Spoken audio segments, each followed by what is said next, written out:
À la 5e place, et je suis très content de le retrouver encore dans le top, nous avons Darby Allin qui fait un gros mois. Alors il se fait détruire par Miro. Mais quel match. J'adore ce côté. Ça m'a fait un peu penser à quand Brody Lee avait explosé Cody Rhodes.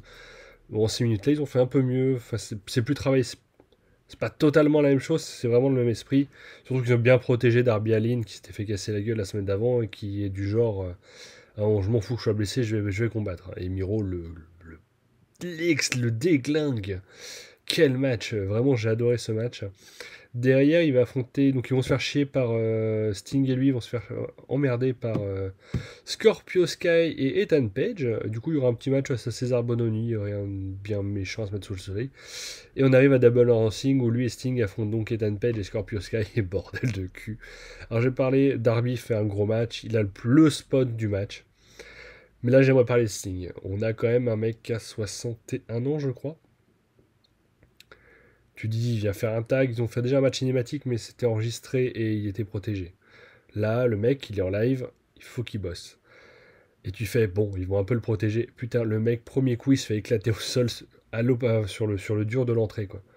Et il fait un crossbody derrière sur les deux. Après, derrière, il va se calmer, il va faire des trucs simples, efficaces, qu'il peut faire à son âge. Waouh, bravo. Je pensais qu'il allait être là pour faire que du management.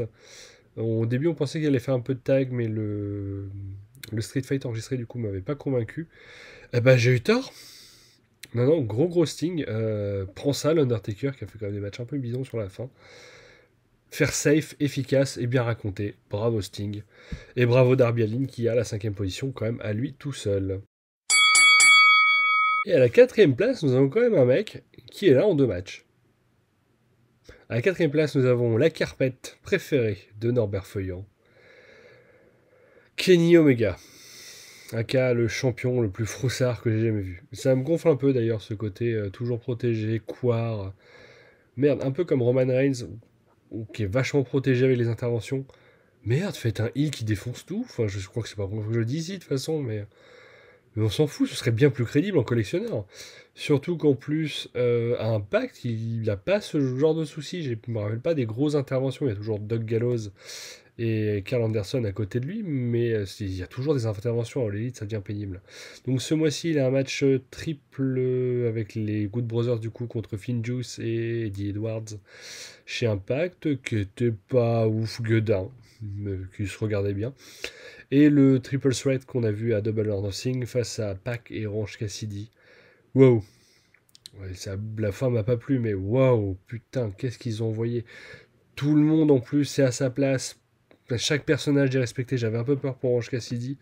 Non, ils nous ont sorti un match grandiose. Un de mes préférés d'Double or Nothing avec celui d'Adam Page contre Brian Cage. Non, bravo. Bravo, belle performance, comme quoi Kenny Omega de toute façon reste toujours une machine à catcher. Mais je veux le voir gagner clean. Ah, il va affronter Jungle Boy, ça va être tellement bon. Vivement le mois de juin. La 3e place fut assez dure parce que c'est une tag team du coup. Mais dans le classement réel, il y en avait un des deux qui était premier et l'autre qui était 3e du coup je crois. Et du coup j'étais emmerdé. Et même 4e, parce qu'il y a 2 personnes encore devant. Et donc du coup j'ai fait la moyenne des deux et ils arrivent 3e, 4e, 3e. 3e, oui, je vois les deux devant. C'est John Moxley et Eddie Kingston. Et pourtant, c'est parce que leur feud a pris tout le mois. Parce que sinon, ce qui rapportait des points pour que John Moxley soit le réel premier de ce top, c'était le match face à Yuji Nagata, qui n'était pas bon en plus. Je m'attendais à un match bien bourrin, surtout qu'on savait que ça allait être à Dynamite, donc très court. Donc on se dit, ah, Nagata en très court, il va faire du bourrin. Moxley, c'est ce qu'il aime. Comme il avait fait face à Suzuki à New Beginning en 2020. Eh ben non. Non, c'était un petit match. C'était pas mauvais non plus, mais j'attendais mieux. Mais donc il conserve en plus la ceinture US de la New Japan, qui lui a fait garder sa confiance, ça c'était plutôt cool. Et donc du coup il va en feud avec les Young Bucks, contre les Young Bucks avec Eddie Kingston. Ils sont énormes les deux. Franchement ils sont énormes. Ils ont un match face aux The Acclamated. Ouais, mon anglais est pas bon. Qui était sympa. C'est un peu dommage d'avoir stoppé une équipe comme The Acclaim qui, en plus, on l'a vu à Double or Nothing, à la pop du public. Et le match face aux Young Bucks, qu'est-ce qu'il était bien. Vraiment, c'était pas hyper technique. Mais alors l'histoire racontée était parfaite. Très surpris que d'ailleurs ce soit John Moxley qui prenne le pin. Ça montre les qualités de l'élite. Hein. Ils n'hésitent pas à mettre des grosses têtes à prendre le pin. Coucou Chris Jericho, qu'on a pris quelques-uns l'année dernière. Et c'est vraiment très très chouette. Donc c'était un bon moment. Et je sais pas où ils vont aller. De toute façon, John Moxley va être papa dans les jours à venir. Donc il va peut-être prendre une petite pause. C'est peut-être pour ça d'ailleurs que c'est un peu flou pour l'instant. Et où il y aura une revanche, hein, parce qu'ils se font voler la fin. Sinon, ils se font voler par moment, je crois. Oh, je sais plus. Et enfin bref, c'était cool. Et on va passer aux deux derniers. Et donc, à la deuxième place, ça me fait très plaisir de le voir là, nous avons Miro. Miro, en 3 matchs pour le titre, a réussi à quasiment conquérir ce top 10. Vraiment excellent. Bon, il a détruit Darby Allin, mais j'en ai déjà parlé plus tôt, dans un très bon match. Dante Martin s'est fait battre pour le titre aussi, et très surpris par Dante Martin en solo. C'est un des deux de Top Flight, mais son frangin et Darius, oui Darius je crois, est blessé, et ils le foutent là comme ça, gratos, dans un match pour le titre. Et c'était bien, ouais, entre Rousseff, Rousseff manie très bien le côté High Flyer avec gros lourd.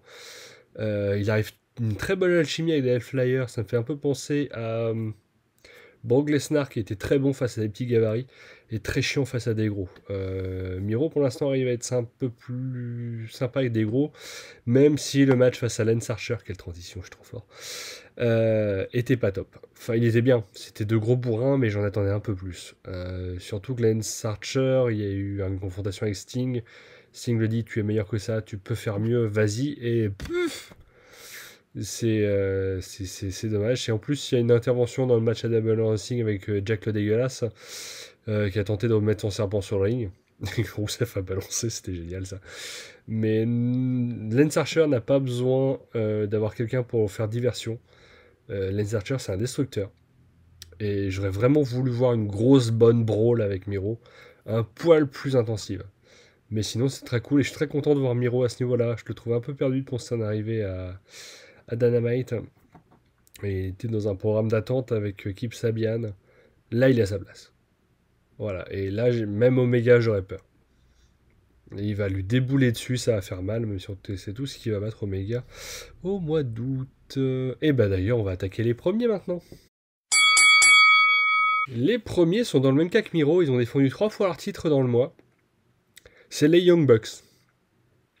Très très bon mois des Young Bucks. Ils ont envoyé SCU à la retraite. Enfin, SCU, oui, ils ont séparé SCU. C'était un grand moment.